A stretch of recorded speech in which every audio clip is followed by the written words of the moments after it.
Greetings! Welcome to the Rise Up Mama podcast. My name's Vanessa and I help busy women like you, especially mums, to improve and maintain your health and wellness through positive mindset development, nutrition and fitness coaching. If you're just tuning in, I'm on a challenge set by my online marketing coach. The challenge is I've got to produce an audio recording every day for 1 year. So come on this journey with me. I'm only on day 2, but I made it back. I'm so excited. Thank you for tuning in. So today's audio is about how journaling has helped me to identify joy. Now, I'm actually recording this on the last day of February 2021. But right in the middle of the month, I lost my focus. Now for me, focus stands for follow one course until successful. But what I was finding in February, and I think it happened around about the second week of the month, I was really struggling to wake up early. The ideal time that I like to wake up is about 6 o'clock. I love to get up before my toddler. And one of the best things that I do is I'll come downstairs, I'll put the kettle on, make myself a cup of what I describe as whizzy tea. It's my herbal green tea. And I start journaling.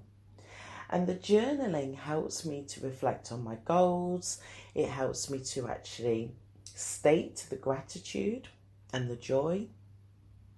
I listen to sound waves when I'm journaling, and it's called energy orbiting.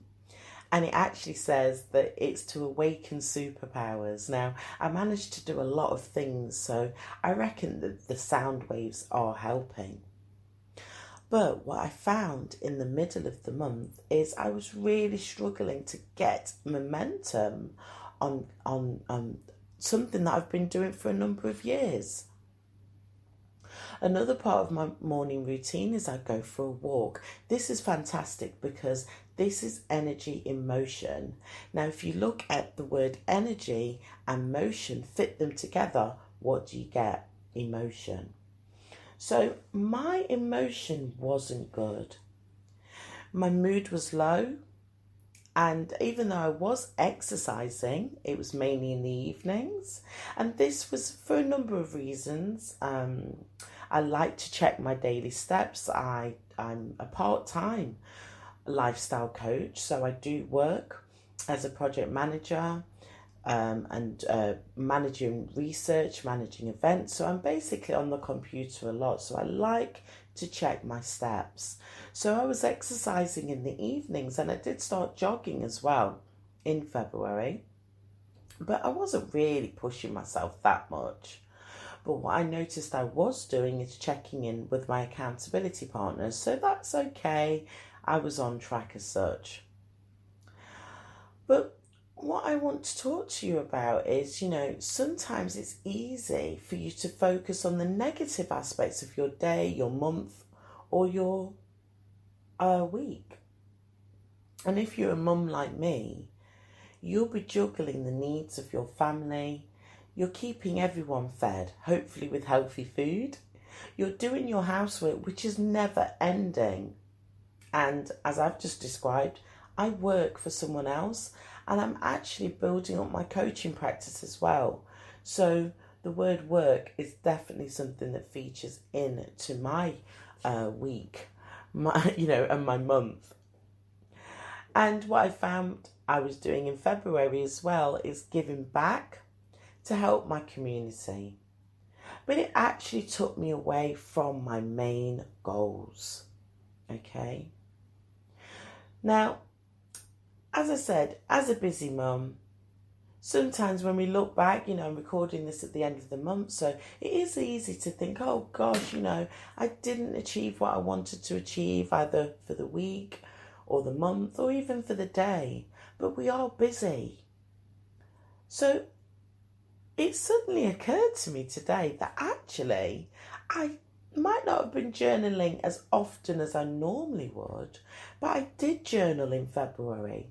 So I had a look back into my journal, and I actually realised that there were moments of joy. So there were moments that I could be proud of. So I want you to think about that as well.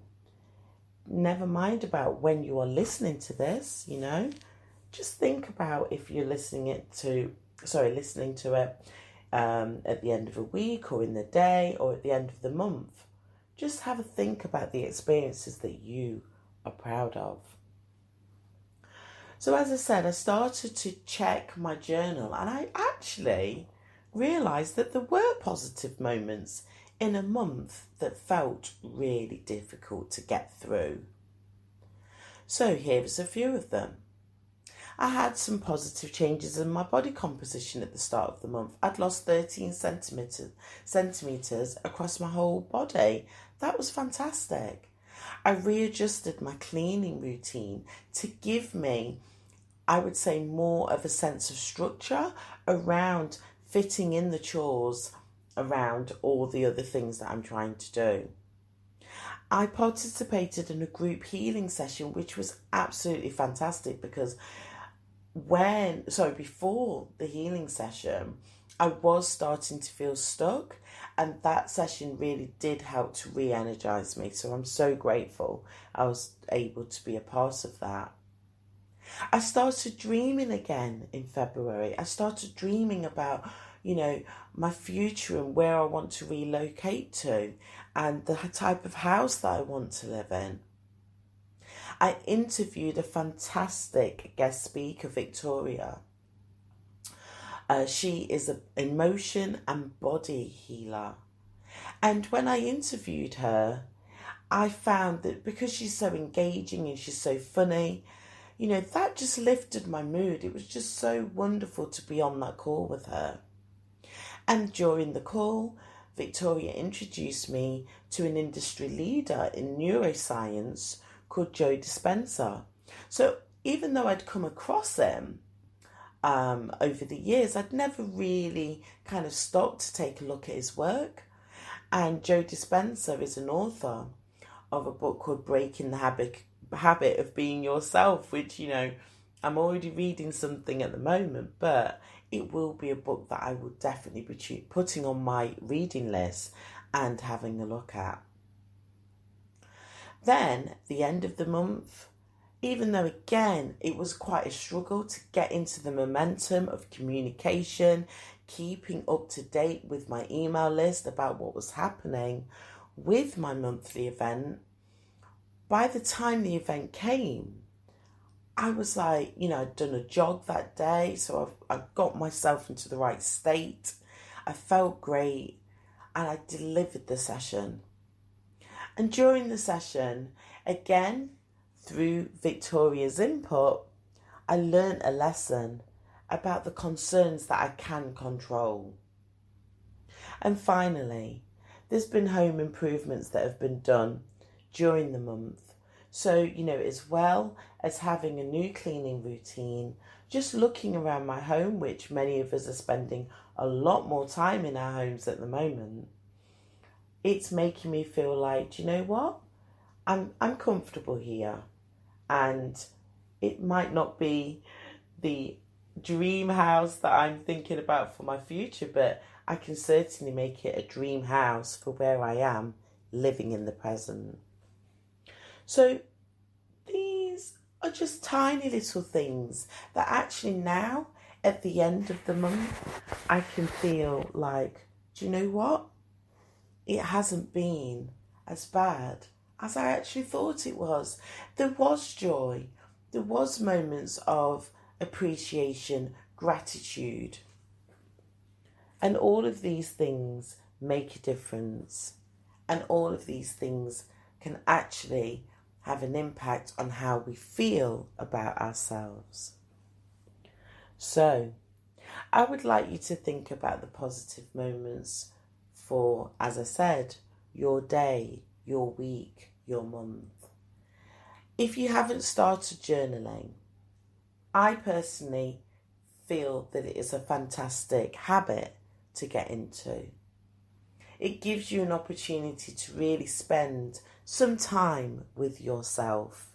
And obviously, as you get into the habit of journaling, you will start journaling at a suitable time in your day that is going to be around your family.